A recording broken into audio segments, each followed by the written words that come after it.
아름다운 모습들을 보여드리면서 재발견하는 시간, 여행가이드 홍금표. 네, 안녕하세요. 김은빈입니다. 금표 씨, 네. 이 알면 알수록 궁금하고 진짜 이거는 좀 알아야 되겠다. 좀 알고 싶은 이야기가 뭔지 아세요? 사람의 마음이죠. 사람과 알았지? 사람이 네. 만나잖아요. 네. 싸우기도 하고 사랑도 하고 이런저런 일이 많이 생기니까 네. 사람 사는 게 제일 재밌더라고요. 네, 맞습니다. 그래서 이런 소재를 많이 쓰이죠. 영화나 드라마에서. 그럼요. 네, 정말 오늘 갈 여행지도 이 사람 이야기가 풍성한 곳이죠. 그렇습니다. 그냥 사람이 아니라 옛 성현들을 만나볼 텐데 우리가 알고 있는 성현 그리고 모르고 있는 성현들에서 알아본다고 하니까 전 너무 기대가 되더라고요. 네, 그럼 여행지를 빨리 소개를 해드려야 될 것 같아요. 자, 오늘 떠날 여행지는요. 진천입니다. 첫 번째 이야기 마당이 펼쳐질 곳은 고요한 멋이 흐르는 길상사. 화친과 견제로 힘겨루기 하던 삼국시대. 혼란한 전국 속에 태어난 남자아이는 대대로 이름을 날리던 무장집안 출신답게 뛰어난 무술 실력과 출중한 지략으로 훗날 삼국 통일의 위협을 완수하며 신라 최고의 명장이라 칭송받는데요. 그의 이름은 김유신.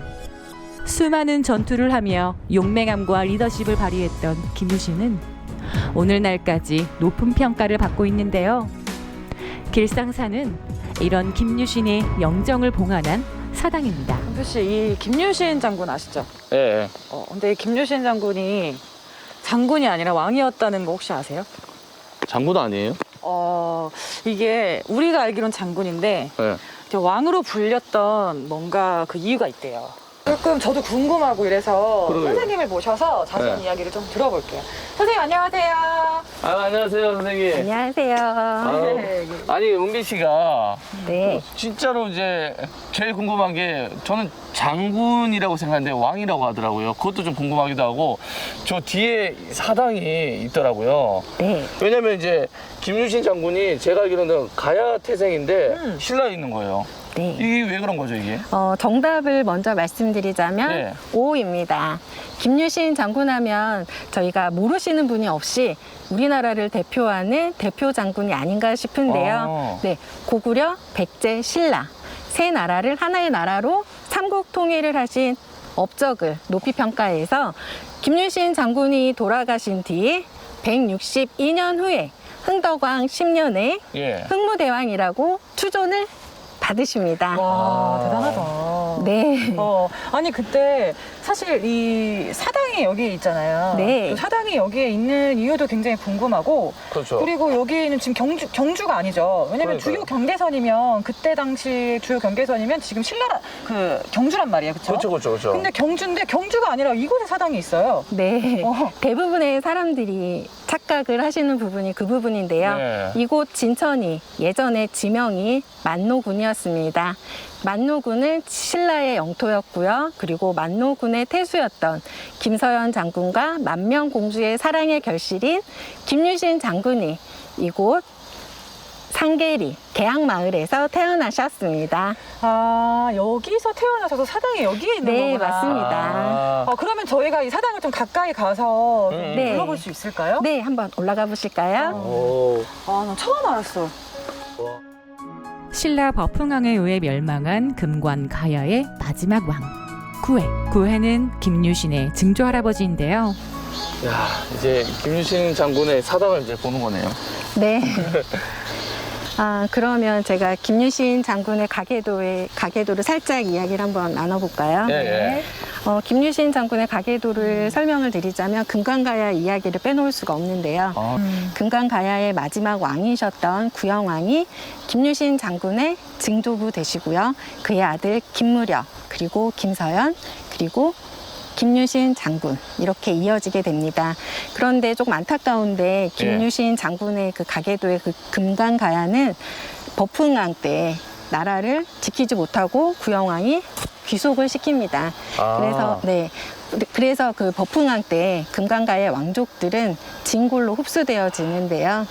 그 삶이 녹록지는 않았을 것 같습니다. 기존의 성골과 진골들이 그 금관가에 흡수된 진골들을 따뜻하게 바라보지는 못했습니다. 아, 이런 거죠. 그러니까 내가 이제 신라의 진골인데 가야의 진골이 들어온 거잖아요. 네네. 받아들일 수 없었다는 거죠. 좀 애매한 거죠. 그러니까. 네. 김유신 장군님은 진짜 훌륭한 일을 많이 하셨는데도 굉장히 그 점은 되게 안타까운 것 같아요. 네. 그래서 그 금관가야의 사람들, 그 왕족들은 부단히 노력을 한 결과가 어떻게 보면 김유신 장군 때에 이르러서 그 결과가 빛을 발하지 않았나 싶습니다. 그렇군요. 그러면 김유신 장군이 사실 저희 이제 국사책에 네. 계속 나오고 드라마에 영화에서도 계속 그렇죠. 나오잖아요. 네, 그만큼 네. 중요한 인물이라는 건데 네. 왜 이렇게 유명해진 건가요? 각종 전투에서 접은 적이 없다고 나오는데요. 한 일화를 말씀드리자면, 전투에서 이제 전투가 끝나고 예. 다시 집에 돌아오시는 길에 피곤했겠다. 예, 피곤하셨을 텐데도 백제가 다시 침투했다라는 연락을 받으십니다. 그런데 그 연락을 받으신 게 집 앞에서 였는데도 집 안에 들어가시지 않으시고 네, 부하한테, 군사한테 예. 우물물을 떠오라고 시키시는데요. 그 우물물을 마시고 우리 집 물맛이 그대로이다 하시고는 다시 전투에 가셨습니다. 그런 모습들을 보시면서 이제 군사들이 그런 모습을 보면서 우리 장군도 저러는데 그 솔선수범하는데 이런 리더십을 보이는데 그러면서 그 군사들도 가족들이 보고 싶었음에도 불구하고 다시 으쌰으쌰해서 전투를 하셨다고 합니다. 뛰어난 무술과 지략을 갖춘 김유신과 탁월한 외교력과 정치력을 지닌 김춘추. 이 두 사람의 만남은 신라를 더욱 막강하게 만드는 계기가 되는데요.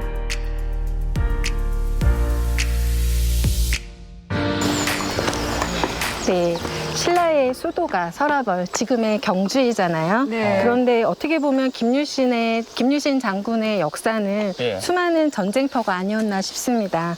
그리고 태어나시고 13세까지 이곳에서 머무르셨는데요. 예.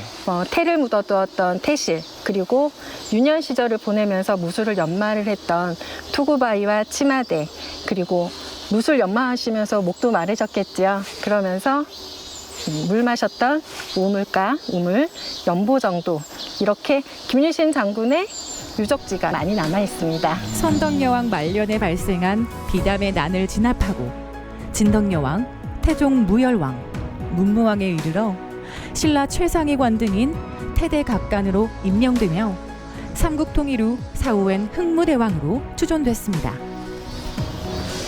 영정은 1976년도에 장우성 화백이 김유신 장군의 직계 후손인 50인의 사진을 합성하여서 그거를 기본으로 그리셨다고 합니다. 그렇군요. 그러면 이 길상사가 생긴 지 좀 오래됐나요? 이게 언제 지어진 거예요? 네. 1975년도에 충청북도 기념물 1호로 지정이 되었는데요.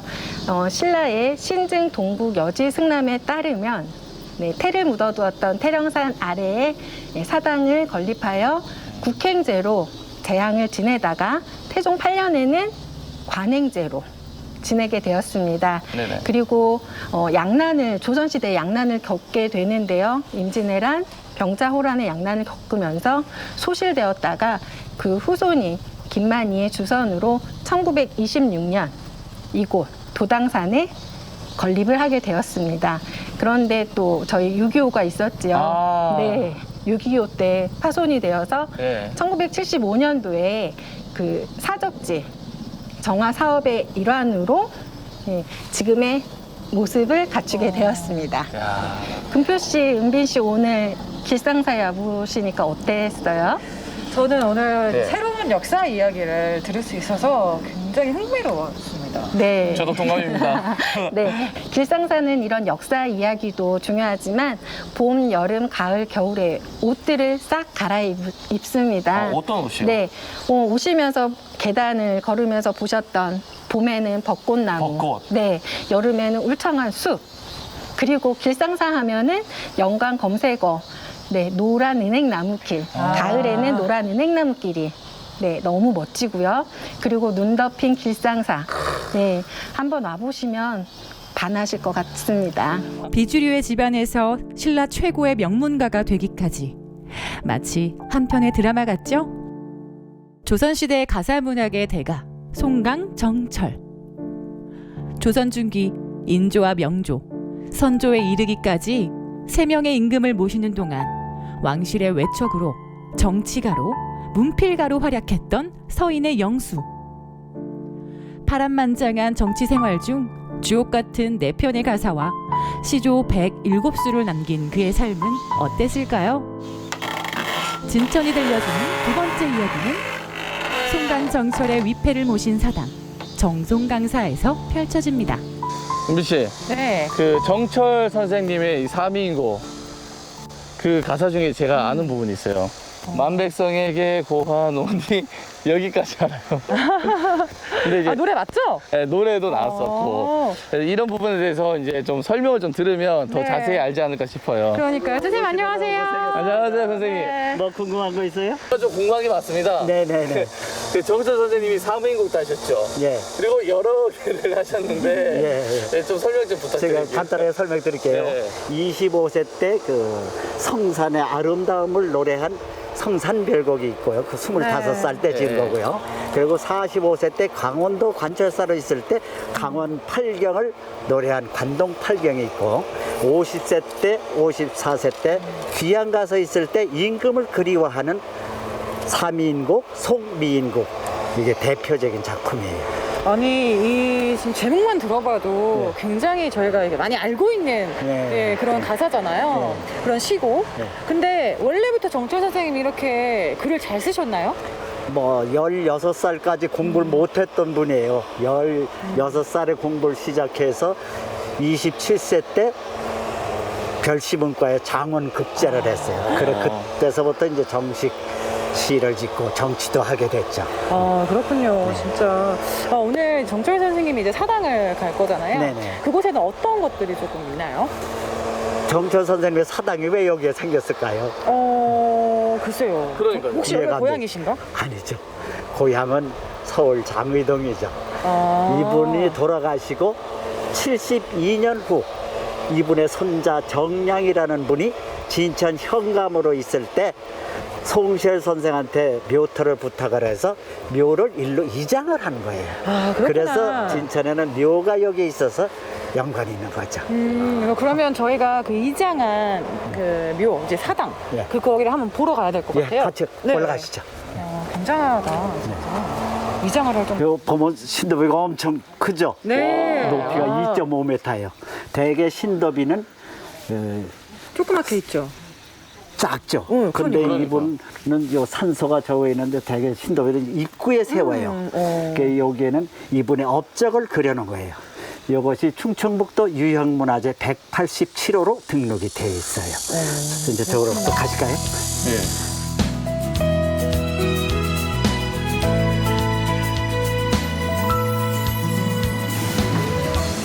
저기 무슨 문일까요? 문청문이라고 해서 네. 숙종 때 이분에게 내린 시호. 문청이거든. 문청. 시호가 문청이에요.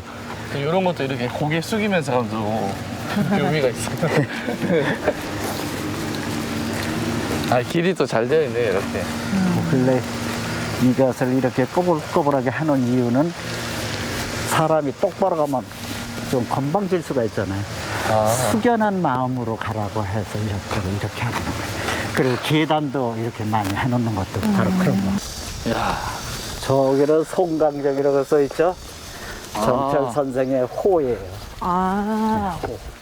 송강. 송강. 송강. 네, 송강. 이분의 호. 무슨 뜻이에요? 호가? 그 송강이라는 호가? 푸른 소나무. 푸른 강가의 푸른 소나무.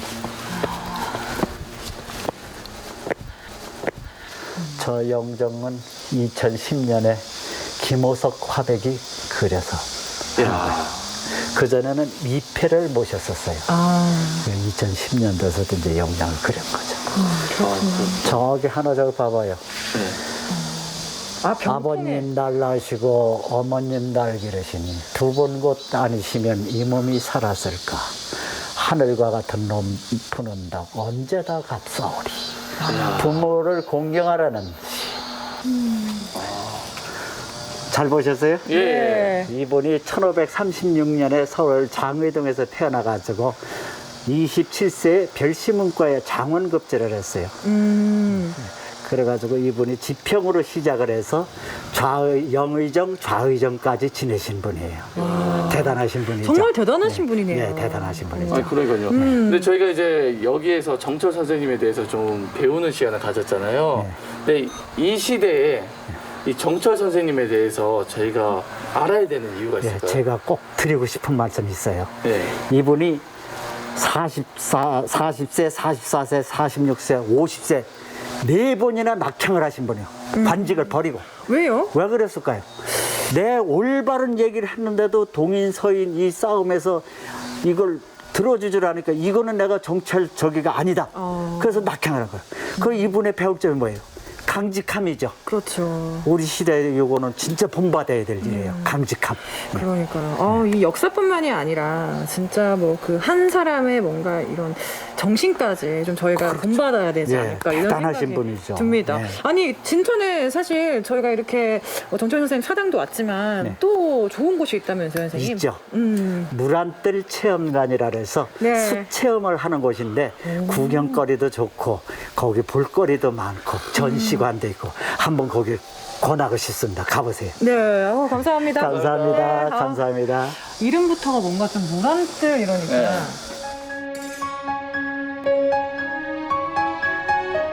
1949년 진천군과 청주시 지역에 농업용수를 공급하기 위해 만들어진 백곡 저수지.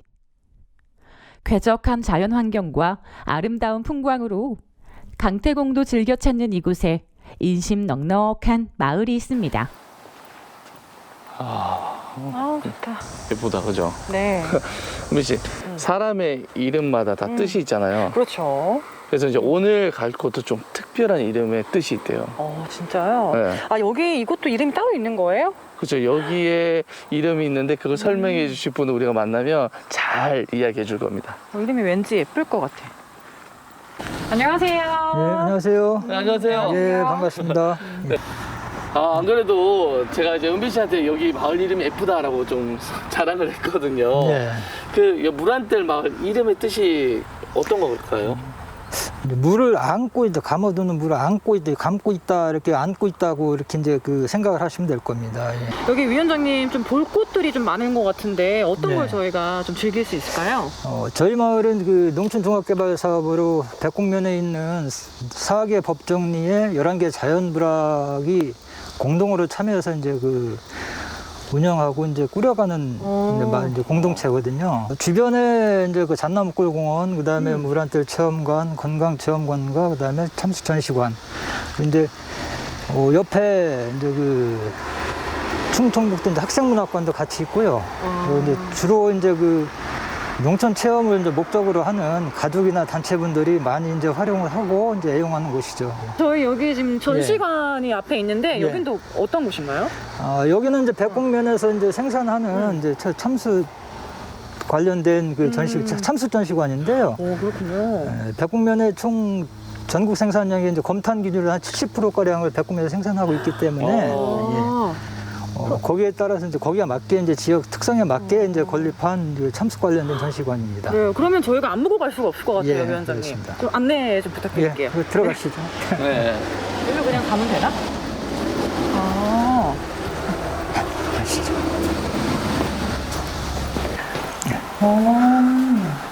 오, 작품이 많다. 이거는 좀 튀는데요? 다른 작품들보다? 여기는 이제 그 지역 주민들이 이제 개인이나 단체에서 이제 출품한 이제 출품작들을 이제 전시를 하고 있는데요. 네. 지금 이 작품 같은 경우는 전년도 참순마실 축제에서 대상을 차지한 작품입니다. 이제 그 마을 주민들이 이제 직접 제작을 해서 출품을 했던 거였죠. 아니 진짜 되게 사람같이 잘 만드셔가지고 깜짝 놀랐어요. 뒤에 여기 숯은 좀 암벽 같은 그런 느낌. 예, 그렇습니다. 그런 느낌이네요. 너무 좋다. 작품들이 많네. 여기 전시관에서 이 작품 감상하는 것만으로도 예. 되게 마음이 예뻐질 것 같아.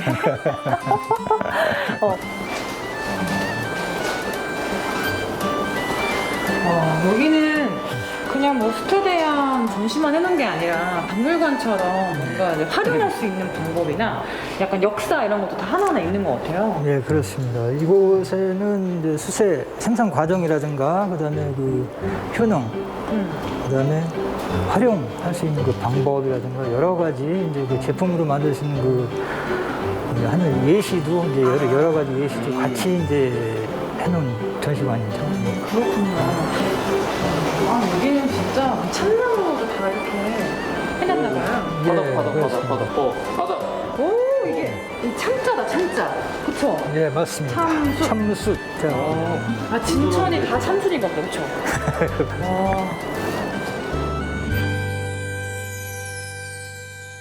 자, 이제 체험을 하러 왔는데, 좀 어떻게 해야 되는지 좀 알려주세요. 네, 지금 참숯 전시관에서 이제 숯에 대한 효능이나 숯에 대해서 공부를 하고 오셨잖아요. 네. 그러면 우리는 그 숯을 어떻게 집에다가 놓으면 더 예쁘고 또 어디다 두면 좋을지 또 그냥 놓는 것보다 예쁘게 꾸며서 놓으면 좋으니까 숯부작 체험과 숯 화분 만들기를 한번 해볼 거예요.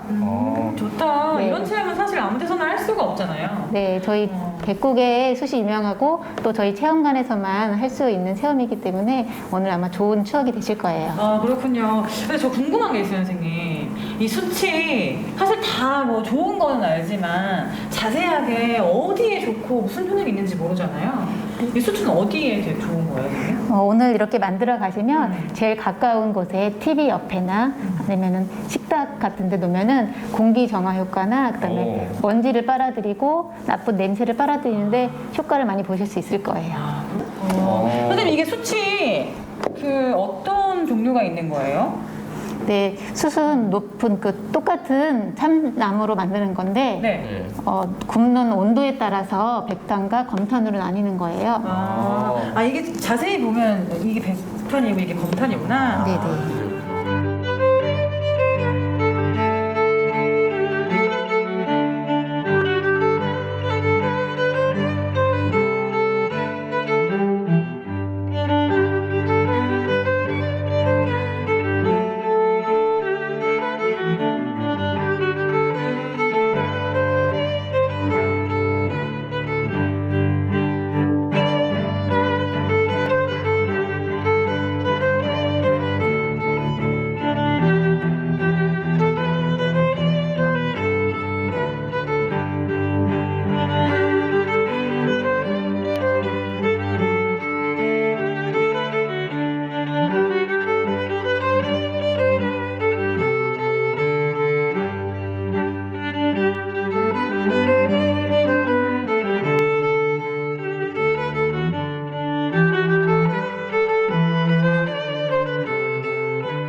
자, 만들었습니다. 예쁘게 잘 만들었네요, 진짜. 제가 만든 것 중에 제일 잘 만든 거. 그러니까 여태까지 아름다운 춤 부르면서 이렇게 잘 만든 건 처음인 것 같아요. 숯부작은 아무래도 그 공기 정화하고 냄새 제거 효과가 탁월하기 때문에 그 이렇게 두시면은 이제 그 카본하고는 달리 물이 닿지 않기 때문에 텔레비전 옆에나 이렇게 공부방, 컴퓨터 옆에 놓으시면 참 좋으실 것 같고요. 네. 또 화분은 이제 물도 줘야 되니까 네. 식탁 옆에 두거나 그럼 인테리어 효과도 너무 좋을 것 같아요. 그냥 방에 그냥 책상에 딱 올려놔도 너무 좋을 네네. 것 같아요. 자, 그럼 여기서 이곳에서는 이제 숯에 대한 모든 것을 또 볼 수 있지만 거기다가 같이 이제 숯으로 활용한 이런 체험까지 할 수 있으니까 그냥 한 번쯤 오셔서 이렇게 숯에 대한 것도 공부를 하시고 좀 체험을 해보시는 것도 참 좋은 추억이 될 것 같습니다. 잘 만들었습니다. 네.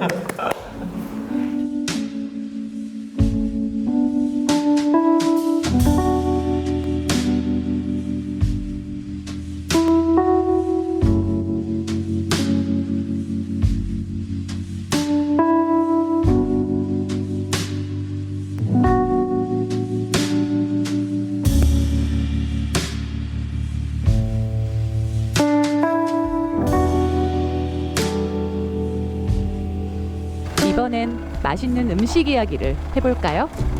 약간 숯향도 나는 것 같고. 고기 냄새 아닌가 이거? 이쪽. 아, 저기 있네.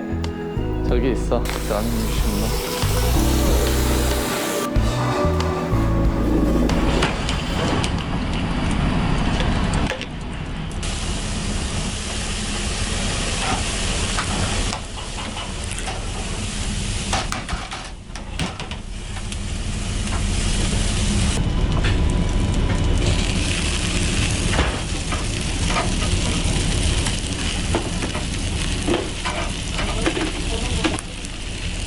아이고, 맛있겠다. 진짜. 네. 고기 맛있어 보이죠? 네. 드시면 더 맛있습니다. 소개 좀 해주세요. 네, 저희는 진천 참숯으로 직접 구운 숯불고기예요. 요것은 안 매운 맛.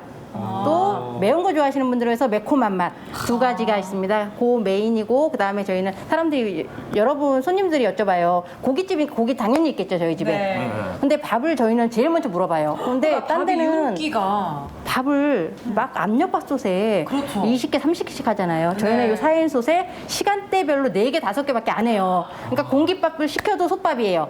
그 대신에 차이점이 뭐냐? 네. 솥밥은 내가 숭늉을 먹는 거. 아. 공깃밥은 돈 주고 숭늉을 사 먹는 거. 아. 그거 차이밖에 없습니다. 근데 손님들이 이해를 못 해요. 화를 내는 경우가 많아요. 네. 그렇구나. 이걸 다 알고 가셔야 될 것 같아요. 네. 근데 보니까 지금 앞에 현판에 네. 이렇게 걸려져 있더라고. 밥맛 좋은 집이라고. 네.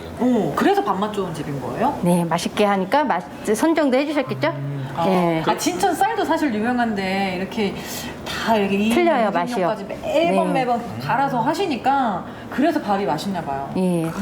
그러면 이렇게 먹어도 저렇게 먹어도 맛있을 것 같은데 네. 어떻게 하면 더 맛있게 먹을 수 있어요? 맛있게 먹는 방법 제가 소개해 드리겠습니다. 그래서 연하게 타서 녹차물 팔팔 끓인 거 시원하게 한 컵씩 들이키세요. 그럼 먼저 마셔야 네. 돼요? 이게 녹차물이에요? 네. 오. 옆에 누르세요. 네. 그냥 물이 아니라 맹물 아닙니다. 예. 그래 약간 귀한 연한 그래 녹차물. 물도 맛있습니다. 드셔보시고. 예. 이게 거부감 안 느끼게 연하게 탔어요. 녹차를 팔팔 끓일 때. 예. 말씀 왜 이렇게 잘하세요? 아, 네. 저 요리만 잘하시는 줄 알았는데 말씀도 잘하시고. 예, 말 잘하는 사람 옆에 앉으니까 잘하게 되네요. 아유, 자. 오 맛있다. 그다음 이제 그렇게 하셨죠? 두 번째 이제 밭에서 직접 키운 무농약 상추 종류가 많아요. 마음에 드는 상추를 손에 얹습니다. 저는 네. 상추가 아까부터 되게 맛있어 보이더라고요. 네, 매콤한 건 겨자채 집으셨네요. 네. 자, 저는 매콤한 거다. 케일. 네, 요새 면역력 코로나에 좋대요. 면역력. 알겠습니다. 예. 자, 그리고 그다음에 딱 얹으셨죠? 무쌈을 살포시 얹으세요. 무쌈. 네. 이게 케일이 면역력에 좋다는 말씀이시죠? 네. 면역력이 엄청 좋다 그래서 요새 인기가 좋더라고요. 알겠습니다. 네. 자, 전 2개. 네. 그리고 그다음에 약간의 맛을 느끼기 위해서 식감을 느낄 정도로만 조금 콩나물을 얹습니다. 콩나물. 네. 아니 콩나물도 좋은 거 쓰신 것 같아요. 맛있겠다. 조금씩 얹으시고 그다음에 숯불향 가득한 취향에 따라서 기본 매운 거. 저는 기본을 먹어요. 네. 저는 2개 다 먹어야 되니까. 네, 그래 반반으로. 그래도 괜찮습니다. 네. 뭐든지 많이 먹으려면. 네.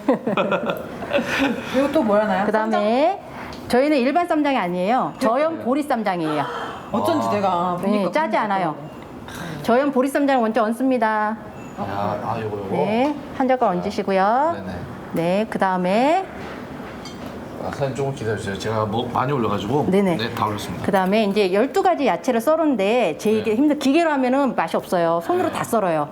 농사진 거에 다. 예. 그거를 살뼈 상추 겉절이 얹으세요. 이거 다 사장님이 하시는 거죠? 네, 직접 다 합니다, 음식은. 그다음에 취향에 따라서 청양고추나 마늘이나 살포시 얹어주세요. 네, 저는 얹었습니다. 네, 미리 얹으셨네요. 네. 아니 이게 지금 싸움이 모질라. 부족해요. 죄송한데 이거 터질 것 같아요. 한 입만이 아니라 제가 이게 옆으로 돌려서 입 좀. 네. 이거 한번 연습 풀고 오랜만에 제가 큰 거 먹네요. 네. 제가 맛있어 보이면 뭐 좀 크게 먹거든요. 시청자 여러분 많이 먹도록 하겠습니다. 저도 군침이 도네요. 자.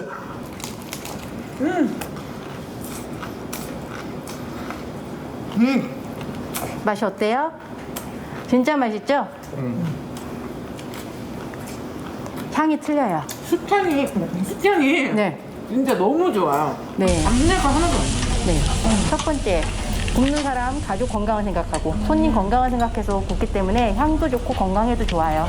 그렇구나. 아니 온거 같아요. 네, 냉면 좀 주세요. 딸, 작은 딸. 아 여기 또 가족분들이 또 같이 네네. 함께 하시는구나. 되게 믿음직스럽게 먹을 수 있겠다. 되게 믿을 수 있는 가족들이 하다 보니까. 냉면 주세요. 냉면 주세요. 네, 냉면 주세요. 네, 주세요. 비냉입니다. 야, 이거 또 야, 이 따님분이 되게 미인이세요. 아, 그래요? 야, 이 따님분 보러 많이 오시겠어요, 손님들이. 엄청납니다. 비주얼이 진짜 엄청납니다. 자, 사장님 좀 맛있게 좀 조리 좀 해주세요. 줄이요? 왜냐면 또 이게 비냉이랑 네. 이 고기랑 같이 싸 먹으면 엄청 아, 맛있더라고요. 엄청 좋아하시더라고요. 네. 일단은 이 집은 맛은 합격. 네, 감사합니다. 아니 그리고 사장님, 네.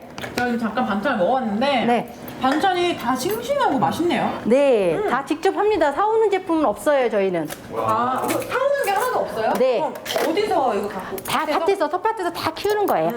이거 그럼 누가 이렇게 관리하고? 관리는 실장님이 하시고요. 이제 정리는 제가 하겠죠. 만들고 맛있게 하는 거는. 혹시 네. 실장님의 가족 관계 중에 어떻게 되시나요? 아, 같은 집에 살아요. 용돈을 주시나요? 아니면 먹는 거를 많이 드시기 때문에 용돈보다는 먹는 게 더 많을 것 같아요. 네. 그렇군요. 자, 그러면 예쁘게 잘 해가지고 네. 주시면 제가 한번 먹어보도록 네. 하겠습니다. 아 진짜 숯불 향이 딱 배어 있는 거예요. 이게 기름이 네. 이렇게 해서 딱 내려갔을 때 그 배이는 향이 있어요. 한번 드셔보세요. 얹어갖고 상추에다가 아까 알려드리는 방법대로. 상추에다가? 예, 상추에 얹어서 오. 많이 싸 먹어요, 손님들이. 저도 몰랐는데 상추에다 냉면을 많이 싸 드시더라고요, 아니 고기랑. 진짜 부들부들 너무 부드럽다.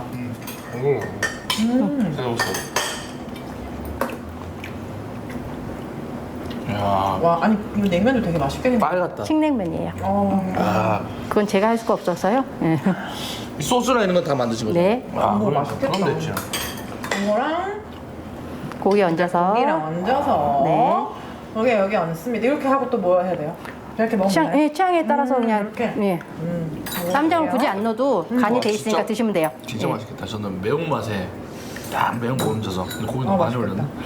올렸네. 이렇게 해가지고 자 먹어보도록 하겠습니다. 자, 야, 이거 보세요. 요거거든요, 요거. 그럼 너무 맛있어요. 맛있죠? 예. 근데 거기다 이제 고추잎도 올해 거 처음이자 마지막 이제 고추잎 장아찌예요. 이거 맛있더라고요. 제가 이거 먹고 말씀드린 거예요. 아, 그래요? 아. 저 원래 고추잎을 잘 못 먹거든요. 근데 이거 진짜 맛있네요. 예.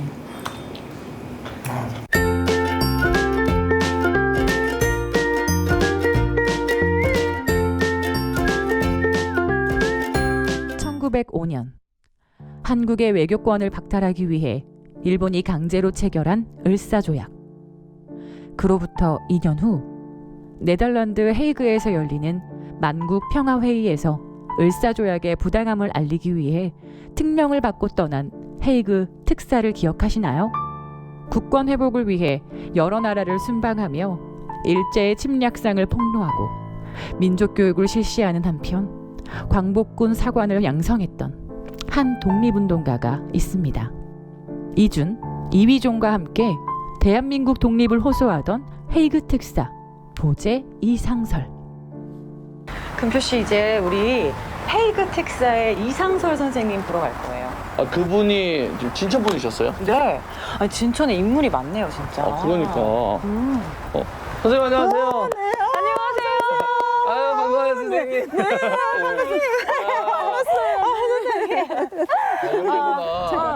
아니, 선생님. 여기 지금 저희가 보고 있는 곳이 그 이상설 선생님의 생가인가요? 네, 맞아요. 그렇군요. 네.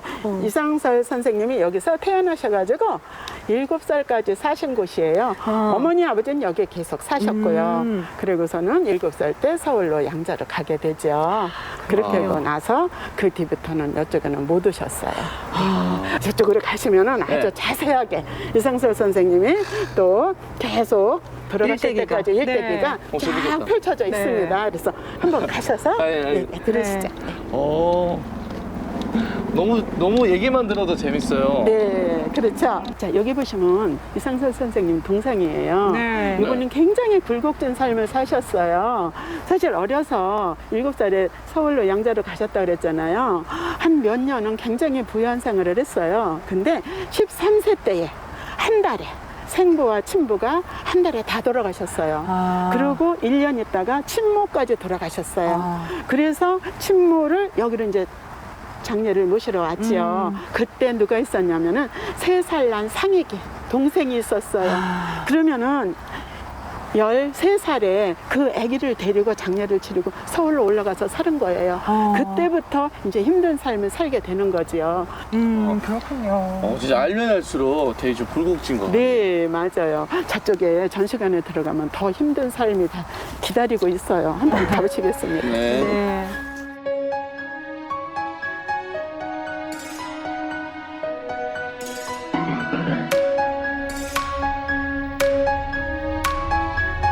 선생님 사실 이상설 선생님이 국내외로 굉장히 이제 해외에서. 왕성하게 활동을 하셨잖아요. 그래서 좀 그분에 대해서 알고 싶어 하시는 분들은 되게 좋아하시겠어요, 이곳에 대해서. 그럼요. 여기 오시면 한눈에 모든 걸 다 보실 수 있잖아요. 네. 자, 저쪽에 보시면은 이제 이상설 선생님이 특사로 가실 때, 그럴 때 이제 임명장을 준 게 있고요. 그래서 위에는 고종황제, 밑에는 이상설 선생. 왜 이상설 선생을 특별히 사랑했느냐?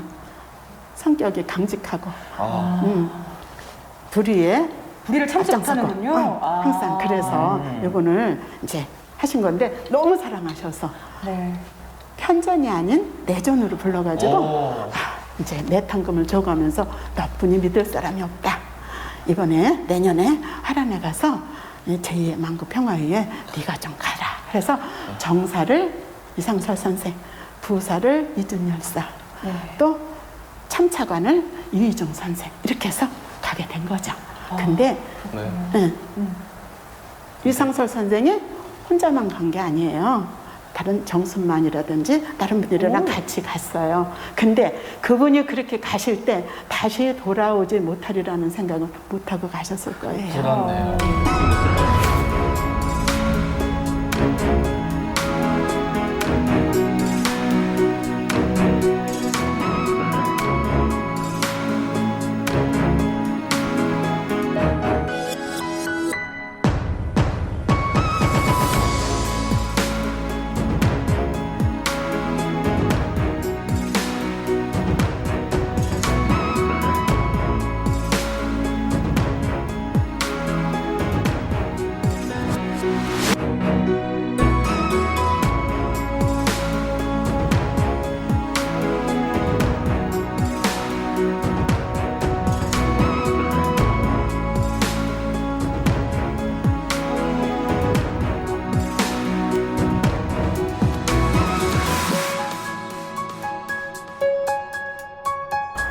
선생님 이곳은 어떤 곳이에요?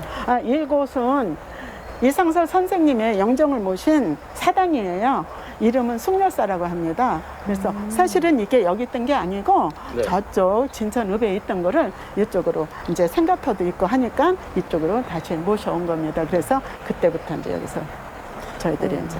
그렇군요. 그럼 이곳에서는 뭐 어떤 것들을 하나요? 이곳은 이제 1년에 한 번, 4월달 이제 제양을 올리죠. 왜 우리도 제사 한 번씩 지내듯이 선생님을 위해서 이제 제양을 올립니다.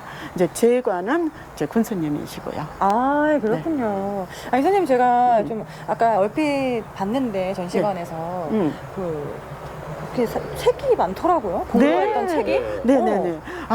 선생님은 굉장히 이게 공부에 열정을 보이셨어요. 그래서 아까 제가 왜 신흥사에 가서 휴양하신다 그랬잖아요. 휴양하시면서도 공부를 하신 거예요. 그래서 거기에서 이제 영어, 불어, 독일어, 일본어를 많이 공부를 하셨다고 그래요. 친구들 모여서요. 그러면서 와가지고는 이제 그때부터 이제 우리 국민들을 위해서, 백성을 위해서 사람이 글씨를 알고 이 숫자를 알아야 내가 남한테 당하지 않는다. 이러면서 그때부터 수학에 대한 거를 굉장히 연구를 하셔서 산술신서라는 책을 펴내셨어요. 상학원을. 그래서 그거로 인해서 이제 직접 우리한테 그걸 가지고 서전서숙에 가서 애들을 공부도 가르치고 수학을 가르치는 담당 선생님을 하셨죠. 이 국어는요?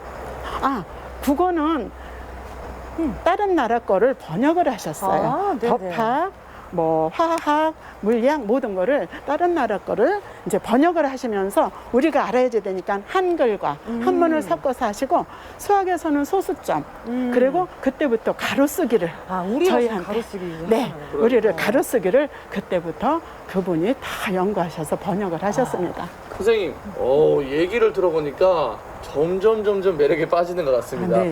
근데 제가 오다 보니까 옆에 네. 무덤이 하나 있던데요. 아, 네, 네. 맞아요. 저 무덤은 이상설 선생님의 부인의 묘지입니다. 사실 근데 저기에는 이상설 선생님이 돌아가신 수의풍 강에서 화장을 한 거기에서 흙을 떠다가 같이 합장을 한 묘예요. 그래서 여기에 혼이나마 이상설 선생님 혼이나마 같이 계시다라고 저희들은 생각하고 있습니다.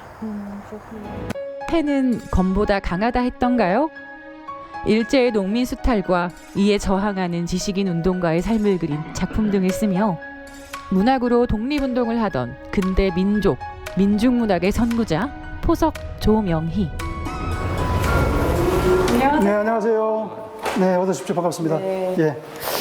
여기가 네. 사실 그 문학을 좋아하는 사람이라면 누구든지 한 번쯤 와야 되는 곳이잖아요. 네, 그렇습니다. 자세히는 저희가 모르거든요. 어떤 곳인가요? 이곳은 1894년 이 지금 문학관이 세워져 있는 벽암리 수암마을에서 태어나신 근현대 문학의 선구자이자 독립운동가이신 포석 조명희 선생님을 기리기 위해서 세운 문학관입니다.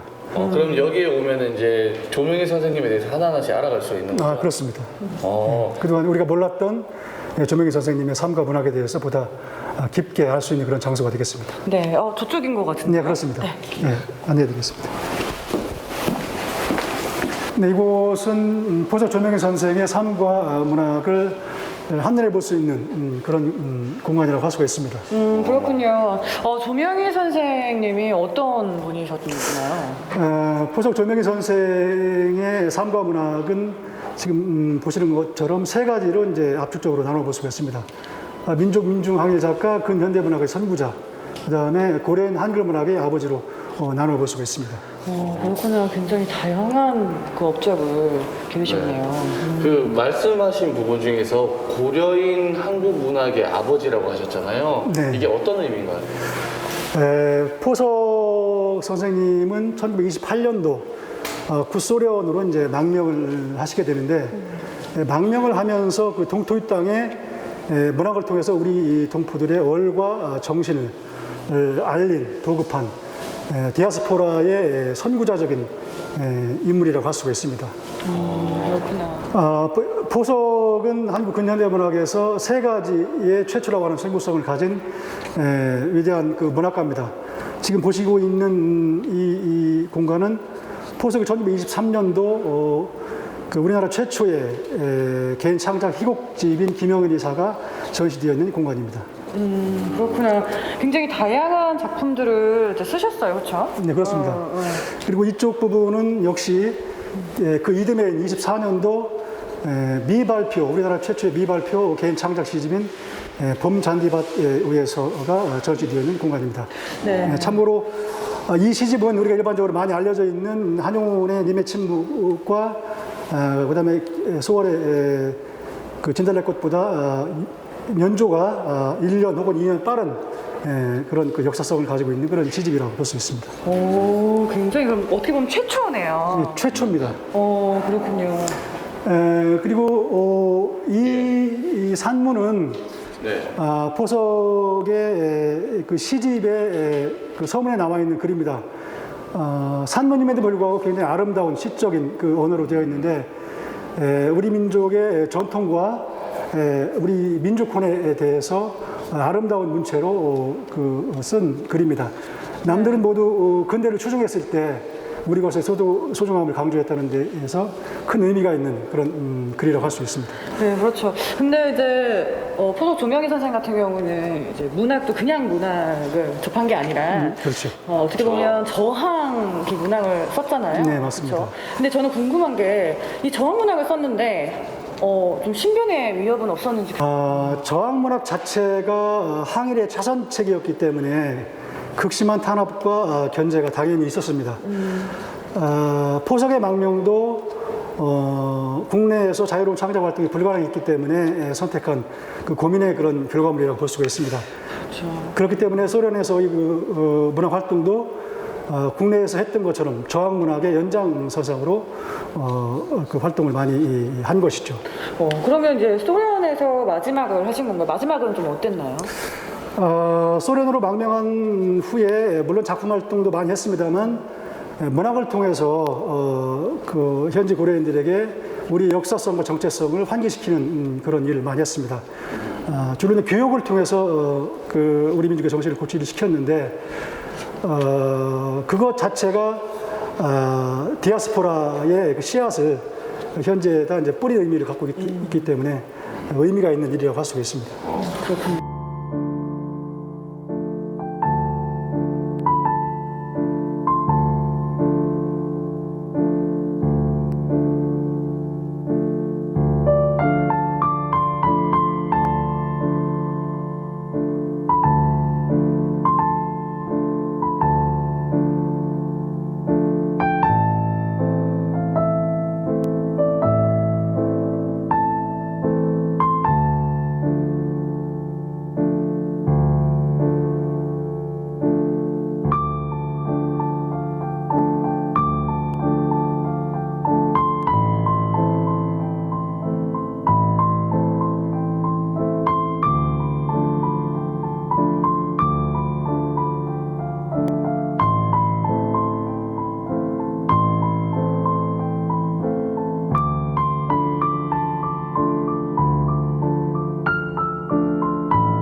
근데 무거운 걸 자꾸 들고 여기 조명희 포석 정집이라고 써 있어요. 네. 이게 올 7월 달에 7년 만에 그 조명희 이 전집이 발간이 됐습니다. 네, 이거 봐요. 이거 진짜 이렇게 보면 진짜 조명희 선생의 얼굴이. 네, 맞습니다. 네, 이렇게 선구자적인 그런 모습이라고 볼 수가 있는데 그동안에 이제 발굴되지 않았던 작품들까지 전부 다 망라를 해서 지금까지 그 세상에 알려져 있는 그런 작품들 전부 다 모아서 전집으로 묶은 그런 만들었군요. 책입니다. 그럼 이 책에는 조명희 선생님의 글들만 있나요? 대부분 이제 조명희 선생님의 시와 소설, 그다음에 뭐 산문, 그다음에 이제 번역한 글이 중심을 이루고 있고, 나머지는 이제 포덕 선생님의 문학과 삶을 존경한 그런 그 헌사의 글들이 함께 수록되어 있는 그런 전집입니다. 제가 봤을 때는 말씀을 좀 약간 꺼리시는 거 보니까 혹시 주사님의 글도 혹시 담겨져 있나요? 그래서 이거 좀 쑥스럽고 좀 부끄러운 일인데 주사님의 헌사를 좀 한 문장이라도 좀 한 문장이라도 좀 읽어주세요. 책의 내용은 좀 글의 내용은 깁니다만 제가 제목으로 이제 정한 것이 다시 부르는 광야의 노래 포석의 길이라고 하는 이 문구를 제목으로 정했습니다. 포석의 삶과 문학 자체가 선구자의 길, 남들이 가지 않았던 선각자의 길이기 때문에 광해에서 큰 목소리로 조국의 독립과 일제하에서 신음하고 있는 동포들의 그 아픔을 함께 달래는 의미에서 이 광야가 상징적인 의미가 있기 때문에 이런 제목으로 제가 지금 제목이 정했습니다. 자, 오늘 주사님 덕분에 조명희 선생님에 대해서 좀 알아가는 시간이 아니었나라는 생각이 드네요. 마지막으로 시청자분들에게 조명희 선생님이 어떻게 기억이 남게 됐으면 좋겠는지 설명 좀 부탁드릴게요. 오늘이라고 하는 것은 어제의 과거가 있었기 때문에 오늘이 있다고 생각을 하고 또 미래를 이룰 수 있다고 생각을 합니다. 포석 선생님이 걸어간 길은 오늘을 풍요롭게 하기 위한 가시밭길이었습니다. 오늘을 사는 우리가 선인들이 걸어갔던 그 선구자적인 이 길을 자기 삶의 모토로 삼아서 현실에서의 어려움이라든가 힘듦을 극복하는 데 도움을 받았으면 하는 그런 소망을 가지고 있습니다. 아름다운 충북 진천군편, 이번에는 특별하게 인물 역사 여행으로 제가 꾸며봤는데요. 은비 씨, 함께 해봤는데 어떠셨어요? 저는 그분들의 이야기를 들을 수 있어서 참 좋았고요. 거기다가 이제 공부까지 할 수 있어서 그쵸. 기억에 오래오래 남을 것 같습니다. 그래서 이제 네. 저는 이제 그분들의 이야기 딱 들리면 나 그분들 아는데 라고 좀 당당하게 얘기할 수 있을 것 같아요. 그리고 여행지도 좀 생각이 날 것 같은데요. 그럼요. 네. 저희 방송을 보시는 분들이 그분들의 역사, 인물에 대해서 좀 공부를 하시면 저희가 느꼈던 감동을 그대로 느끼실 수 있을 겁니다. 네, 맞습니다. 아름다운 충북 진천편 여기서 저희는 마무리하고요. 다음 주에 또 다른 여행지로 찾아뵙도록 하겠습니다. 다음에 만나요.